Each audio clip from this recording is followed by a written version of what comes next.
नमस्कार, स्वागत आहे तुमचे वनिताज रेसिपीज मराठी किचन क्वीनमध्ये। आज आपण एक वेगळी बिर्याणी ट्राय करतोय। त्यासाठी एक पळी तूप घ्यायचे आहे।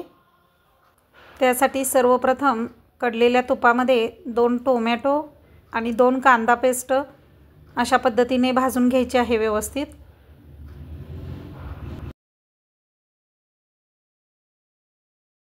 त्यानंतर त्यामध्ये आले लसूण कोथिंबीर पेस्ट भाजून घ्यायची आहे। 6 ते 7 हिरव्या मिरच्या भाजायच्या आहेत। त्यामध्ये लहान मुले जर मटण खात नसतील तर त्यासाठी हा एक सुंदर उपाय आहे। अशा पद्धतीची बिर्याणी एकदा करून बघा। आता यामध्ये खडे मसाले सर्व घालायचे आहेत। दालचिनी, तमालपत्र, त्याचबरोबर लवंग, मिरे आणि मध्यम गॅसवरती भाजून घ्यायचं आहे।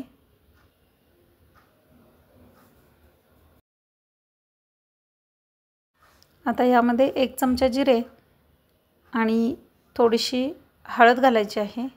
जवळजवळ अर्धा चमचा घातलेली आहे बघा। आणि ते व्यवस्थित परतून घ्यायचे आहे।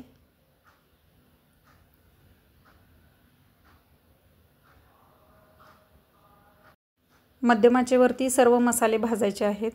बिर्याणी मात्र झणझणीत तयार होते। या पद्धतीने ट्राय करून बघा। आता तांदूळ घ्यायचा आहे। मी बिर्याणी तांदूळ वापरलेला आहे। 2 वाटी तांदूळ या मसाल्यासोबत भाजून घ्यायचा आहे थोडा वेळ।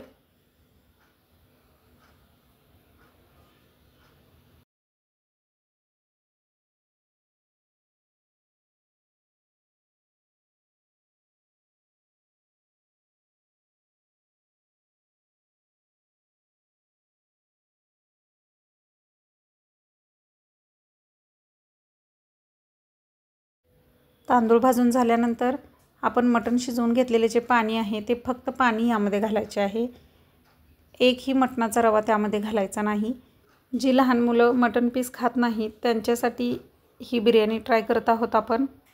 तुम्ही पण नक्की करून पहा। थोडा वेळ झाकण ठेवून एक वाफ काढायची आहे, म्हणजे तांदूळ देखील छान शिजला जातो।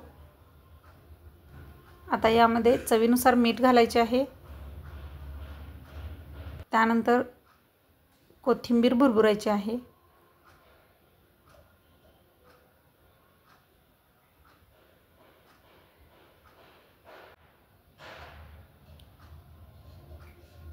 आता झाकण ठेवून हा तांदूळ शिजोपर्यंत गॅस कमी ठेवायचा आहे। बघा, फक्त 15 मिनिटांमध्ये तयार झालेली आहे आपली मटण बिर्याणी। अगदी पौष्टिक आणि लहान मुलं सुद्धा आवडीने फस्त करतील अशी।